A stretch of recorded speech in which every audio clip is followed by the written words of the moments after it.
Hello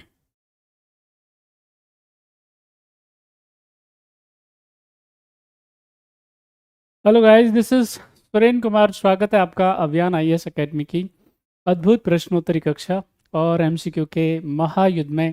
तो जितने भी हमारे कर्मवीर हैं आज वो कक्षा में और करेंगे हमारी क्लास की शुरुआत।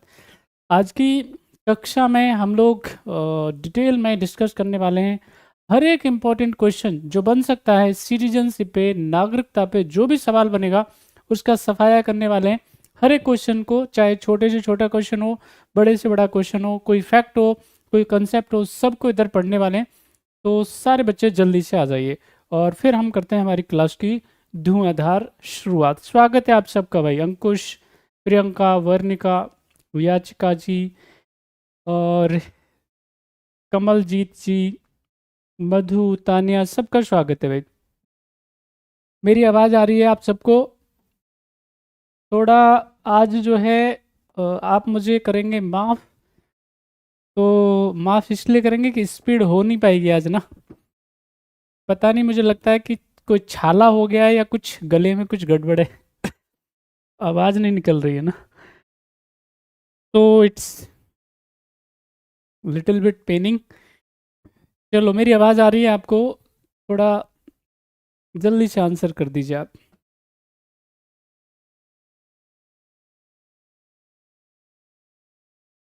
चलो, तो हम हमारी क्लास को करते हैं स्टार्ट। और क्वेश्चन नंबर 1 आपकी स्क्रीन पे है, ये रहा।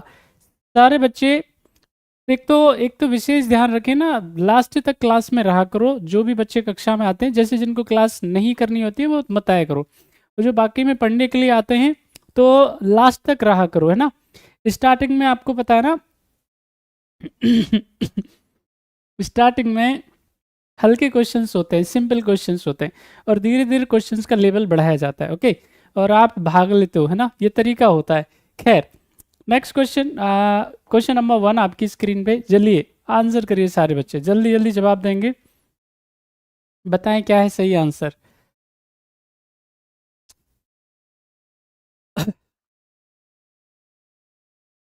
सभी आंसर करो जल्दी से, आपको बताना है संविधान के किस भाग में नागरिकता से संबंधित प्रावधान वर्णित हैं। जल्दी बताइए।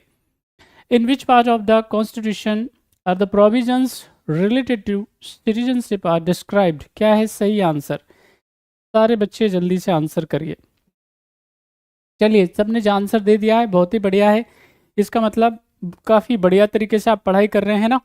तो देखिए, जब हम बात करेंगे किसके बारे में, कॉन्स्टिट्यूशन ऑफ इंडिया के बारे में, संविधान के बारे में, तो संविधान में क्या है, जब हमारा संविधान बन के तैयार होता है, आप सब बच्चे जानते हैं ना, संविधान बन के तैयार होता है कब? 26 नवंबर 1949 को। तो यहाँ पे जो पार्ट हैं, यानी कि भागों की संख्या है, वो कितनी है? पार्ट की संख्या कितनी है? 22 पार्ट है। लेकिन वर्तमान में क्या है, इसमें 25 पार्ट है, यानी इसमें 25 क्या है अभी पार्ट हैं। उनमें से अगर हम बात करेंगे तो जो पहला पार्ट है, पार्ट फर्स्ट जो है, उसमें क्या है?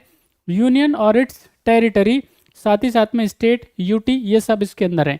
अगर मैं बात करूंगा पार्ट दूसरे के बारे में, तो उसमें क्या है? सिटीजनशिप है। आप सारे बच्चे अच्छे से जानते हैं। यदि मैं बात करता हूँ किसके बारे में, पार्ट 3 के बारे में, तो पार्ट 3 में क्या होगा? पार्ट 3 में फंडामेंटल राइट, यानी मौलिक अधिकार। और पार्ट अगर फोर्थ की बात करूंगा तो इसमें क्या है? DPSP, directive principle of state policy, राज्य के नीति निर्देशक तत्व क्या है? पार्ट फोर्थ के अंदर है। यदि पार्ट फिफ्थ की बात करेंगे तो इसमें क्या आता है? यूनियन आता है। यानी कि अगर हम बात करते हैं पांचवें भाग की, तो इसमें क्या होगा?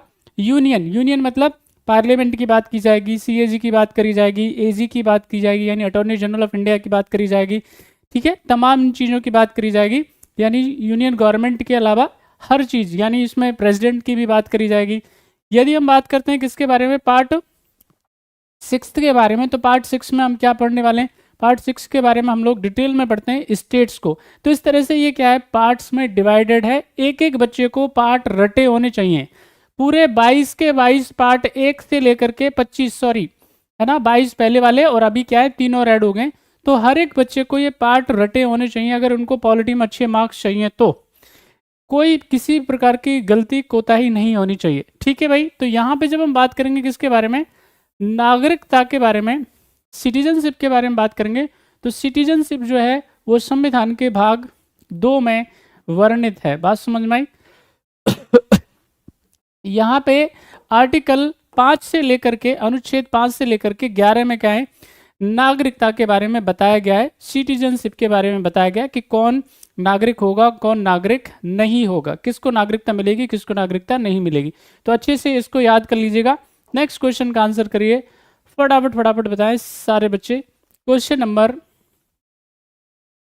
2 का जवाब क्या है? नागरिकता से संबंधित सभी मामलों में कानून की अंतिम शक्ति किसके पास है? यानी कि लॉ फॉर्मेशन की, कानून बनाने की शक्ति जरा बताइए सिटीजनशिप को लेकर के किसके पास है? राष्ट्रपति, संसद, प्रधानमंत्री और सर्वोच्च न्यायालय। जल्दी बताइए क्या है सही answer. Who has the ultimate power of the law in all matters related to citizenship?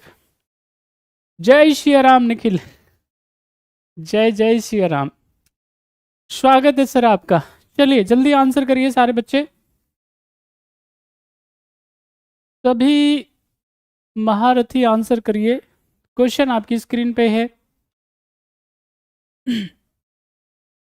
चलो बड़ा अच्छा है, आप सबने जवाब दे दिया है, बहुत ही बढ़िया। तो यहाँ पे जब हम बात करेंगे किसके बारे में, सिटीजनशिप के बारे में, और अगर आपसे सिटीजनशिप के बारे में, नागरिकता के बारे में कोई पूछे, तो नागरिकता के बारे में, नागरिकता जो है, सिटीजनशिप जो है वो यूनियन लिस्ट का सब्जेक्ट है। ये क्या है? यूनियन लिस्ट का क्या है? सब्जेक्ट है। इसका मतलब क्या है? भारत की संसद ही इस पे एकमात्र कानून बनाने की शक्ति रखती है। Only the parliament has the right, केवल और केवल संसद के पास ही शक्ति है कि वो क्या कर सकती है, सिटीजनशिप के मामले में कानून बना सकती है। किसको नागरिकता दी जाएगी, किसकी नागरिकता छीनी जाएगी, कब दी जाएगी, कब छीनी जाएगी, सारे फैसले लेने का जो अधिकार होता है वो किसके पास होता है? संसद के पास में होता है। Only the parliament has the power. तो लॉ फॉर्मेशन की शक्ति की बात करेंगे किसके बारे में? सिटीजनशिप के बारे में, तो वो किसके पास है? संसद के पास है। बहुत ही बढ़िया है, सारे बच्चों के आंसर सही आ रहे हैं, बहुत अच्छी बात। चलिए यहाँ पे ये किसने आंसर दिया है? डी कौन आंसर दे रहे भाई? नागरिकता से संबंधित सभी मामलों में कानून की अंतिम शक्ति किसके पास है? कौन जवाब दे रहा है ये? ऐसा भैया ध्यान से जो जो आंसर दे रहे हो, संसद के पास कानून बनाने की शक्ति होती है नागरिकता के संबंध में। नागरिकता, जब तक आप नागरिक हैं ये मानिए कि संसद ने उस पर कानून नहीं बनाया। ओके, चलिए अगला क्वेश्चन है आपकी स्क्रीन पे, जवाब दीजिए सारे बच्चे। क्वेश्चन नंबर 3 का आंसर बताएं क्या है। आपको बताना है नागरिकता प्रदान करने के सिद्धांतों में निम्न में से कौन सा सिद्धांत शामिल नहीं है। आपको बताना है सिटीजनशिप प्रोवाइड करने के कुछ प्रिंसिपल्स हैं, उन प्रिंसिपल्स में से यहाँ पे कुछ प्रिंसिपल दे के रखे हुए हैं, और उनमें से बताइए कौन सा नागरिकता देने का प्रिंसिपल नहीं है। बताइए फटाफट से। जूस शॉली सिद्धांत, या जिसको जस्ट शॉली प्रिंसिपल भी बोलते हैं, जूस मैग्नीसिस सिद्धांत, जरा बताएं ए और बी और ए ओनली, क्या है सही आंसर? सारे बच्चे आंसर करें, सभी आंसर करें। और प्रोनाउंसिएशन में थोड़ी सी दिक्कत हो रही है तो करिए आंसर जल्दी से, सभी बच्चे आंसर करें। क्वेश्चन आपकी स्क्रीन पे है, क्या है सही जवाब? आपको बताना है इनमें से क्या है सही आंसर। चलिए देखिए, यहाँ पे सवाल जो पूछा गया है आपसे कि सिटीजनशिप आपको प्रोवाइड करनी है, तो उसके लिए क्या है, पूरी दुनिया में यहाँ पे 2 तरीके चलते हैं, 2 प्रिंसिपल चलते हैं सिटीजनशिप देने के। बात समझ में आई? एक जो प्रिंसिपल है उसका नाम क्या है?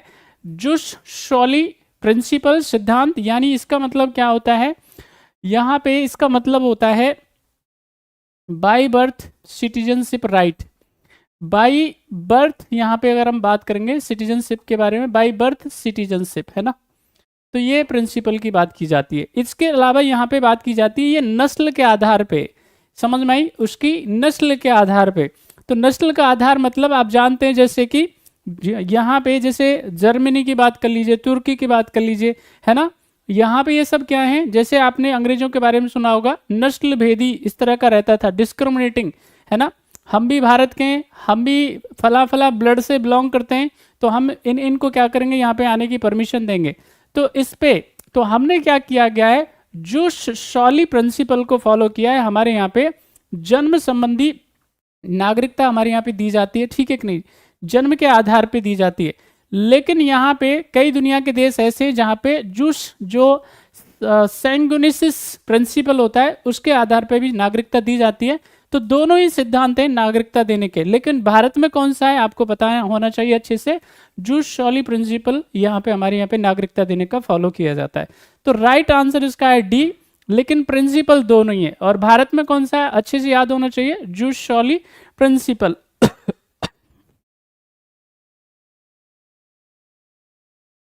अगले क्वेश्चन का आंसर करिए, क्वेश्चन नंबर 4। भारतीय नागरिकता प्राप्त करने हेतु नागरिकता अधिनियम 1955 में शामिल नहीं है, जरा बताएं क्या शामिल नहीं है सिटीजनशिप एक्ट 1955 में। पंजीकरण के द्वारा नागरिकता, देशीकरण के द्वारा नागरिकता, क्षेत्रों के समावेशन से नागरिकता, सभी तरीके शामिल हैं, जल्दी बताएं।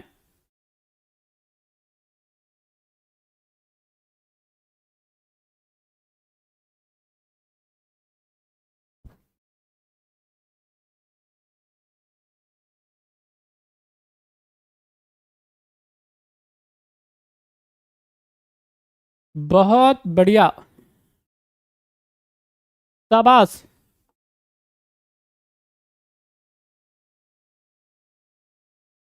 सिटीजनशिप एक्ट 1955 की अगर हम बात करेंगे, नागरिकता अधिनियम 1900 अगर हम 55 की बात करते हैं, तो इसमें क्या है, 5 तरीके हैं नागरिकता प्राप्त करने के। एक है बाई बर्थ, यानी कि यहाँ पे जिसका जन्म हुआ हो, अगर बालक इधर पैदा होता है बाई बर्थ यहाँ पे, तो वो क्या कर सकता है, भारत का नागरिक बन सकता है, सिटीजन बन सकता है। अगर यहाँ पे अगर हम बात करेंगे तो उसके माँ बाप अगर यहाँ पैदा होते हैं, तो यहाँ पे उसको बोलते हैं बाई डिसेंट, है ना, यानी कि यहाँ पे उसको कह सकते हैं वंश परंपरा से। तो यहाँ पे उसके माँ बाप या दादा दादी अगर इधर पैदा होते हैं, तो घर यहाँ पे हो, डोमिसाइल इधर हो, तो भी क्या बन सकता है, वो नागरिक बन सकता है। तीसरे की अगर हम बात करेंगे, तो यहाँ पे इसको बोलते हैं वाई रजिस्ट्रेशन, वो यहाँ पे क्या करे, नागरिकता के लिए अप्लाई करे, और इसके बाद में मिनिस्ट्री ऑफ होम अफेयर उसको देखेगी, गृह मंत्रालय देखेगा, जांच करेगा क्या ये व्यक्ति जो है इसका इंटेंट सही है, साफ है, क्या ये भारत का नागरिक बनने के योग्य है, भारत की कौन सी बात इसको अच्छी लगती है जिसके लिए ये नागरिकता चाहता है, क्या ऐसा कारण है, क्या ऐसी वजह है। तो मिनिस्ट्री ऑफ होम अफेयर क्या करेगी, इसको स्क्रूटनी करने का काम करेगी, तो उसके बाद में उसको रजिस्ट्रेशन के आधार पर नागरिकता दी जा सकती है। नेचुरलाइजेशन के द्वारा क्या दिया जा सकता है, उसको नागरिकता दी जा सकती है। अगर यहाँ पे क्या है, जैसे पहले उसके लिए शर्त थी 5 साल, फिर 7 साल, अभी की डेट की अगर हम बात करेंगे तो 11 साल, लगातार 11 साल वो यहाँ पे रहे, और 12वें साल में पूरा उसको क्या करना पड़ेगा, 12 के 12 महीने इधर रहना पड़ेगा, और फिर वो अप्लाई करेगा, तो उसके बाद में मिनिस्ट्री ऑफ होम अफेयर उसको क्या कर सकती है, नागरिकता देने के लिए अगर उपयुक्त समझती है तो नागरिकता दी जाएगी, अन्यथा नहीं। इनकॉर्पोरेशन बाय द टेरिटरीज और इनकॉर्पोरेशन ऑफ द टेरिटरीज, अगर हम क्या कर लेते हैं, किन्हीं भी क्षेत्रों का अगर हम समावेशन कर लेते हैं, यानी हमारे देश के अंदर हम क्या कर लेते हैं, कोई भूभाग शामिल कर लेते हैं, तो उसमें रहने वाले देश क्या उसमें रहने वाले नागरिक भी क्या होंगे, हमारे देश के नागरिक होंगे। तो जैसे एग्जाम्पल के तौर पे पीओके, तो यहाँ पे पाकिस्तान ऑक्यूपाइड जो कश्मीर है, अब उसमें क्या है, उस पर कब्जा है किसका, पाकिस्तान का। तो वो आज नहीं तो कल क्या होगा, हम इसको क्या करेंगे, हमारे क्षेत्र में मिलाएंगे ही मिलाएंगे, और वो होना ही होना है, वो इंटीग्रेटेड पार्ट है हमारे भारत का। ऐसे ही अक्साई चीन जो है वो भी क्या है, भारत का इंटीग्रेटेड पार्ट है, ठीक है कि नहीं, उसको भी क्या करेंगे, आज नहीं तो कल हम उसको मिलाएंगे ही मिलाएंगे। तो उसमें जो भी नागरिक रहते होंगे वो सब क्या है, उनको यहाँ पे नागरिकता के लिए अप्लाई करने की जरूरत नहीं पड़ेगी, वो ऑटोमेटिकली क्या हो जाएंगे, भारत के नागरिक बन जाएंगे। तो इसको बोलते हैं, सॉरी माफ कीजिए, इसको बोलते हैं इनकॉर्पोरेशन ऑफ द टेरिटरीज। तो ये 5 तरीके हैं जो किसमें, सिटीजनशिप एक्ट 1955 में मेंशन है, यानी कि नागरिकता अधिनियम 1955 में 5 तरीके जिनके द्वारा क्या किया जा सकता है, कोई भी व्यक्ति भारत का नागरिक बन सकता है। तो इसका सही आंसर है डी।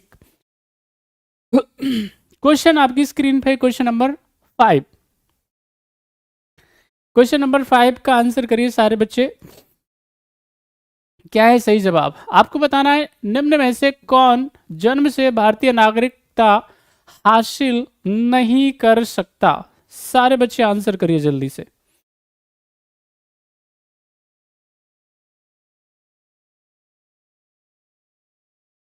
सभी आंसर करिए सारे बच्चे।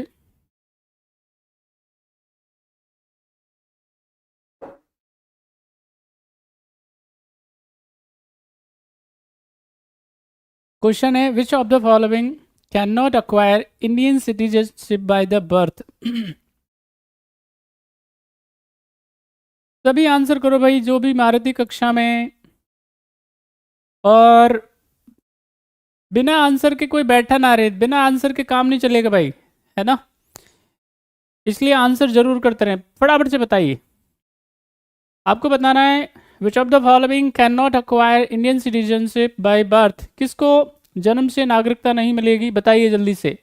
विदेशी राजनयिकों के बच्चों को, शत्रु देश के नागरिकों को, दोनों को, या फिर दोनों को सही है, जल्दी बताएं फटाफट से।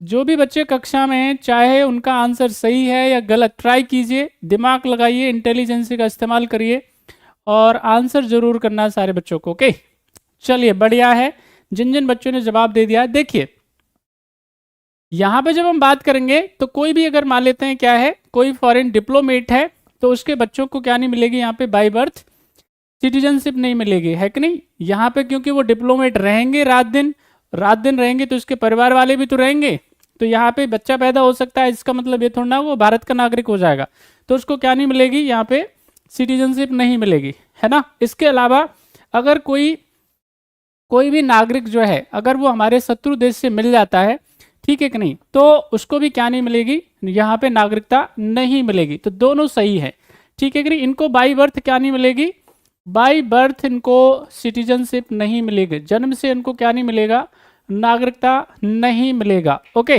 राइट आंसर इसका सही हो जाएगा डी। बढ़िया है, सबका आंसर सही है। अगले क्वेश्चन का आंसर करो आप, क्वेश्चन नंबर 6 का आंसर करिए जल्दी। बताएं भारत के संदर्भ में निम्नलिखित कथनों पर विचार कीजिए, और स्टेटमेंट दे के रखे हुए हैं। केवल एक नागरिकता और एक निवास स्थान का यहाँ पे प्रावधान है। दूसरा, एक नागरिक जन्म से ही राज्य का मुखिया बन सकता है। तीसरा, एक बार नागरिकता प्राप्त करने वाले विदेशी को किसी भी परिस्थिति में इससे वंचित नहीं किया जा सकता। फटाफट से बताइए, very very important question, 5 star question है। वैसे ये एग्जामों में पूछा जा चुका है, यूपीएससी इसको क्वेश्चन को पूछ चुकी है। चलिए आंसर करिए जल्दी से, क्या है आंसर, फटाफट बताएं सारे बच्चे। केवल ये क्वेश्चन जो है प्रीवियस ईयर का है, बाकी सारे क्वेश्चंस बनाए हुए हैं। ये क्वेश्चन जो है वो पूछा जा चुका है, बाकी सारे क्वेश्चंस बनाए गए हैं, यानी ये है PYQ, प्रीवियस ईयर का क्वेश्चन है, बाकी सब क्या है MCQ। करिए आंसर जल्दी से, फटाफट सारे बच्चे जवाब दीजिए। चलो देखो, यहाँ पे हमने बताया था, ये बहुत शानदार क्वेश्चन था और सब बच्चे इसका, हर एक बच्चा जवाब दे सकता था। चेक कर लेना आप, आपकी स्थिति कैसी है, आप अपने आप को क्या कर लो, खंगाल लो, देख लो अपने आप को कि किस स्थिति में आपकी पोजीशन क्या है। देखिए अगर आप अपने आप को टेस्ट नहीं कर रहे हैं रोजाना, रोज अपने आप को क्या करिए, जांचिए, अपनी प्रोग्रेस को क्या करिए, चेक करिए डेली, और कोई दूसरा तरीका नहीं है। और वो कैसे कर सकते हैं आप, by giving test, by giving answers. तो डेली आंसर दीजिए सारे बच्चे। यहाँ पे केवल एक नागरिकता और एक निवास स्थान का प्रावधान है, ये एकदम क्या है सही स्टेटमेंट है। भारत में क्या है, सिंगल सिटीजनशिप की व्यवस्था की गई है, यानी हमारे यहाँ पे हर व्यक्ति सिर्फ भारत का नागरिक होता है, राज्यों का नागरिक नहीं होता। कोई भी ये नहीं कहेगा कि मैं हरियाणा से हूँ, मैं राजस्थान से हूँ, मैं बिहार से हूँ, मैं बंगाल से हूँ, मैं जम्मू कश्मीर से हूँ, मैं दिल्ली से हूँ। नहीं, हम भारत से हैं, बस इतनी सी बात है। जब अगर हम बात करेंगे राज्य के मुखिया के बारे में, यानी प्रेसिडेंट की अगर हम चर्चा करेंगे उनके चुनाव के बारे में, तो यहाँ पे बाई बर्थ की कंडीशन नहीं है, बाकी हर जगह पे, ऑलमोस्ट जगह पे है। समझ में आई? हमारे यहाँ पे प्रेसिडेंट मुस्लिम कैंडिडेट बन चुके हैं, लेकिन यहाँ पे पाकिस्तान में कोई भी व्यक्ति क्या है, राष्ट्रपति जैसे पद पे जा नहीं सकता। वहाँ पे क्या है, जन्म की अनिवार्यता है। राष्ट्रपति की बात करेंगे अमेरिका के बारे में, तो वहाँ पे भी बाई बर्थ की कंडीशन है। ठीक है, तो यहाँ पे क्या है, बाई बर्थ की कंडीशन नहीं है। एक बार नागरिकता अगर किसी विदेशी को मिल जाए तो किसी भी परिस्थिति में से वंचित नहीं होगा। ये कोई खाला का घर थोड़ना है, तुम यहाँ पे हमेशा हमेशा के लिए तो कुछ नहीं होता ना। तो कुछ भी दुनिया में क्या है, हमेशा हमेशा के लिए रहता है क्या? कुछ नहीं रहता है। समझ में आई? तो इसलिए ये स्टेटमेंट सही नहीं है। तो केवल A is the right answer, only one right answer इसका। देखो भाई कितने लोगों का गलत आंसर। वाह वाह वाह वाह, देखो अब चेक करो, अब चेक करो अपने आप को भाई। राइट आंसर इज ए, केवल एक ही सही है, बाकी कोई भी इसमें से सही नहीं है। ठीक है कि नहीं? ऐसा थोड़ा होता है, कभी भी नागरिकता को छीना जा सकता है। अगर आप ढंग से नहीं रह रहे हो, नागरिक बन के नहीं रह रहे हो आप, तो आपकी नागरिकता को कभी भी छीना जा सकता है। तो आपको क्या रहना पड़ेगा, नागरिक बन के ही रहना पड़ेगा, पूरी ईमानदारी से, फील के साथ रहना पड़ेगा, लगना चाहिए आप भारतीय हो। समझ में आई? चलिए नेक्स्ट क्वेश्चन आपकी स्क्रीन पे, क्वेश्चन नंबर 7 का आंसर करिए। सवाल आपकी स्क्रीन पे है, जल्दी आंसर करें। क्वेश्चन है, नागरिकता संशोधन अधिनियम 2019 किन देशों से आए गैर मुस्लिमों को नागरिकता का अधिकार प्रदान करता है? फटाफट बताइए। Very important question, 5 star. Examination hall में जरूर सवाल बनने की संभावनाएं लगातार बनेंगे। चलिए सभी आंसर करिए, जल्दी बताइए। The citizenship amendment act 2019 provides citizenship right to the non-Muslim from which countries? क्या है आंसर? अरे वाह, क्या बात है, हमको लग रहा है कि ये तो सबका सही है, सबका सही है। ऐसा क्या? चलिए बिल्कुल सही है। यहाँ से यदि कोई व्यक्ति जो क्या है, सब अच्छे से समझ लीजिए यहाँ पे, अगर वो क्या है, गैर मुस्लिम है, सारे बच्चों को समझ में आना चाहिए, गैर मुस्लिम है, इसका क्या मतलब हुआ यहाँ पे, वो मुस्लिम कम्युनिटी से नहीं होना चाहिए। तो यहाँ पे मुस्लिम कम्युनिटी से अगर नहीं होगा तो कौन हो सकता है? तो वो क्या हो सकता है, हिंदू हो सकता है। ठीक है कि नहीं? वो सिख हो सकता है, वो क्या हो सकता है भाई, वो जैन हो सकता है। इसके अलावा वो क्या हो सकता है, वो बुद्ध हो सकता है ना, वो पारसी हो सकता है। इसके अलावा अगर हम बात करेंगे तो वो क्रिश्चियन हो सकता है। तो इनको क्या दिया जाएगा, यहाँ पे नागरिकता दी जाएगी। बात समझ में आई? तो इसका सही आंसर क्या है, ध्यान रखना है डी, यानी कोई व्यक्ति पाकिस्तान से या बांग्लादेश से या अफगानिस्तान से, इन 3 देशों से अगर आता है माइग्रेट करके, और अगर वो क्या था, इलीगल माइग्रेट था। समझ में आ रही है? इलीगल क्या था, वो माइग्रेट था। अब वो क्या नहीं होगा, इलीगल माइग्रेंट नहीं होगा, उसको क्या मान लिया जाएगा, यहाँ पे नागरिक मान लिया जाएगा। उसको कुछ भी, उसको डरने वरने की जरूरत नहीं है, उसे कोई डॉक्यूमेंट दिखाने की जरूरत नहीं है, उसको भारत का नागरिक स्वीकार कर लिया जाएगा। तो राइट आंसर जो है डी सही आंसर है।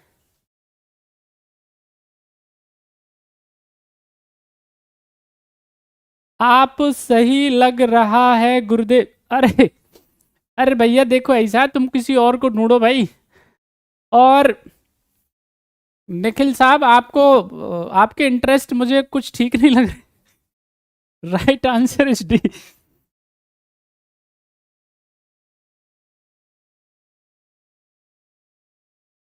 चलिए नेक्स्ट क्वेश्चन का आंसर करो जल्दी से, और लड़ो मत आपस में भाई, क्या फर्क पड़ता है।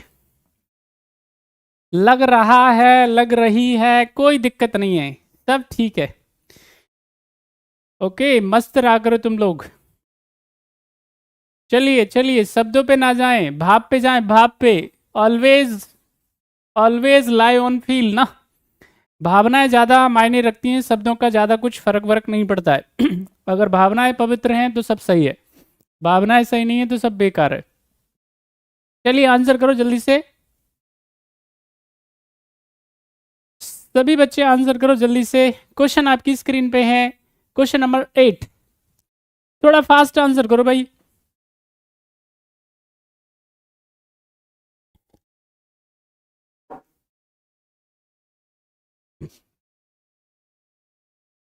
क्वेश्चन आपकी स्क्रीन पे है, थोड़ा जल्दी आंसर करिए। क्वेश्चन है, नीचे दिए गए कथनों में से असत्य को पहचानिए। जो फॉल्स स्टेटमेंट है वो पता करना है आपको। बताओ अब क्या है सही आंसर। 26 जनवरी 1950 को या उसके बाद, लेकिन 1 जुलाई 1987 से पहले भारत में पैदा हुआ व्यक्ति जन्म से भारत का नागरिक होगा। ये पहला स्टेटमेंट है। दूसरा, 1 जुलाई 1987 को या उसके बाद भारत में पैदा हुए व्यक्ति को भारत का नागरिक नहीं माना जाएगा। तीसरा स्टेटमेंट है, भारतीय मूल का एक व्यक्ति जो पंजीकरण के लिए आवेदन करने से पूर्व 7 साल से भारत में सामान्य रूप से रह रहा हो वो भारत का नागरिक होगा। और चौथा स्टेटमेंट है, पूर्ण आयु एवं क्षमता का व्यक्ति जिसके माता पिता भारत के नागरिक के रूप में पंजीकृत हैं वो भारत का नागरिक होगा। जल्दी बताइए इसमें से गलत स्टेटमेंट कौन सा है। सभी बच्चे आंसर करिए, सारे महारथी।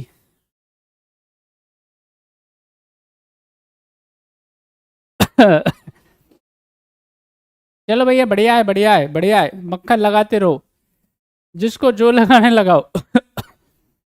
लेकिन सवालों के जवाब दो। शुक्रिया।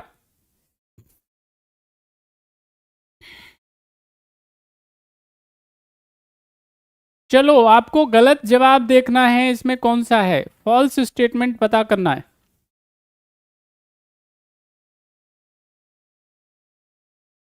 देखिए, बहुत बढ़िया है, बहुत बढ़िया है, क्या बात है क्या बात है। सब फंसेंगे इस क्वेश्चन में। सब फंसेंगे इस क्वेश्चन में। हमको कोई नजर नहीं आ रहा है धुरंधर।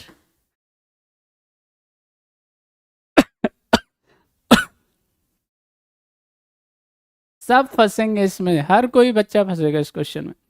बहुत ही बढ़िया क्वेश्चन है ना, 5 स्टार क्वेश्चन आएगा एग्जामिनेशन में जरूर। चलिए देखो ध्यान से इस क्वेश्चन को देखो।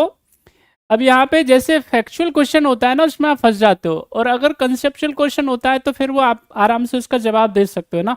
फैक्चुअल में आप फंसते हो तो थोड़ी दिक्कत है। इसलिए भाई, इसलिए प्रैक्टिस करने की आवश्यकता है आपको। ओके, चिंता करने की आवश्यकता नहीं। देखो ये कह रहा है यहाँ पे, जब हम बात करते हैं किसके बारे में, सिटीजनशिप के बारे में, तो कोई भी व्यक्ति अगर मान लेते हैं 26 जनवरी के दिन, 26 जनवरी 1950 के दिन, या फिर उसके बाद में आए 1 जुलाई और 1987 को, तो वो व्यक्ति जो है उसको क्या किया जाएगा, व्यक्ति को जन्म से मान लिया जाएगा कि ये भारत का क्या है, नागरिक है।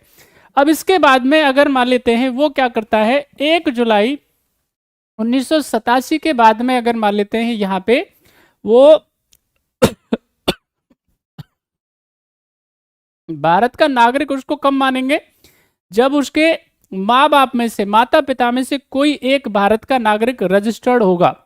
अगर भारत का नागरिक उसके माँ बाप में से कोई रजिस्टर्ड नहीं है तो फिर उसको भारत का नागरिक नहीं माना जाएगा। यानी यहाँ पे 1 जुलाई 1987 से कोई व्यक्ति अगर रह रहा है, उसका जन्म यहाँ पे होता है, लेकिन उसमें से अगर उसके माँ बाप में से अगर कोई भी एक भारत का नागरिक है तो वो नागरिक भारत का माना जाएगा, और नहीं है तो नहीं माना जाएगा। तो यहाँ पे ये स्टेटमेंट सही नहीं है, बी वाला स्टेटमेंट सही नहीं है। और ये आप देखिए सी वाले स्टेटमेंट की बात करेंगे तो यहाँ पे अगर किसी को रजिस्ट्रेशन से सिटीजनशिप चाहिए तो कम से कम उसको क्या करना पड़ेगा, यहाँ पे सिटीजनशिप के लिए अप्लाई करने से पहले 7 साल यहाँ स्टे करने पड़ेगा। अगर कोई व्यक्ति पूर्ण आयु का है कंप्लीट क्या है, एज का है, और साथ ही साथ में कंप्लीट उसकी क्या है, कैपेसिटी है। माँ बाप जो है भारत के नागरिक के रूप में यहाँ रजिस्टर्ड होने चाहिए, तो वो क्या होगा, भारत का नागरिक होगा। तो बी स्टेटमेंट गलत है, B is the right answer. I hope आपको ये समझ में आ गया होगा। अगले क्वेश्चन का आंसर करो। क्वेश्चन नंबर, बताइए फटाफट से, 9 का क्या है सही जवाब।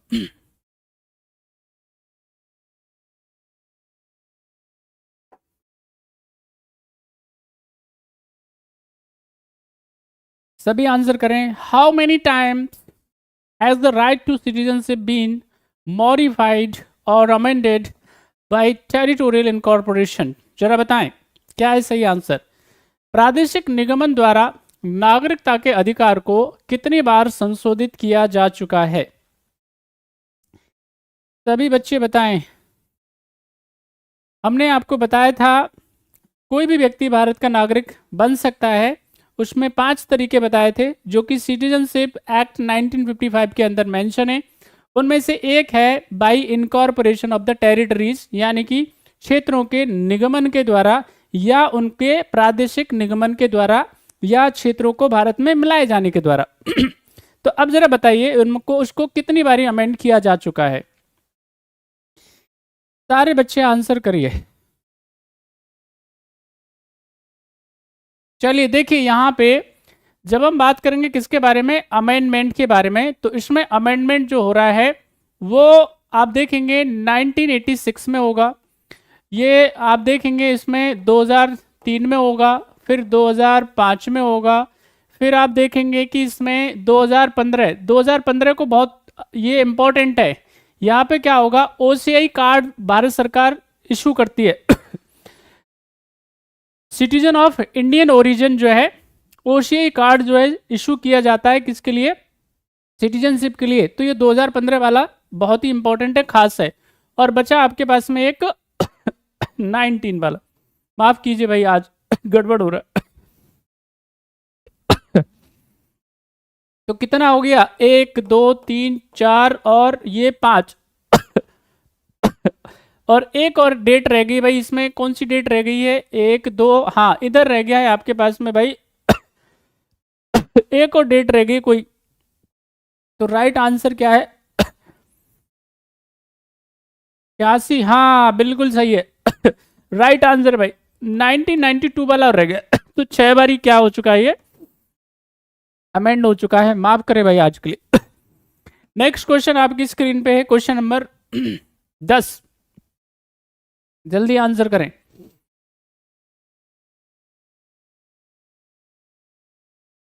सभी आंसर करिए जल्दी से। आपको बताना है नागरिकता संशोधन अधिनियम 2019 के बारे में क्या सही नहीं है। सभी बच्चे आंसर करिए।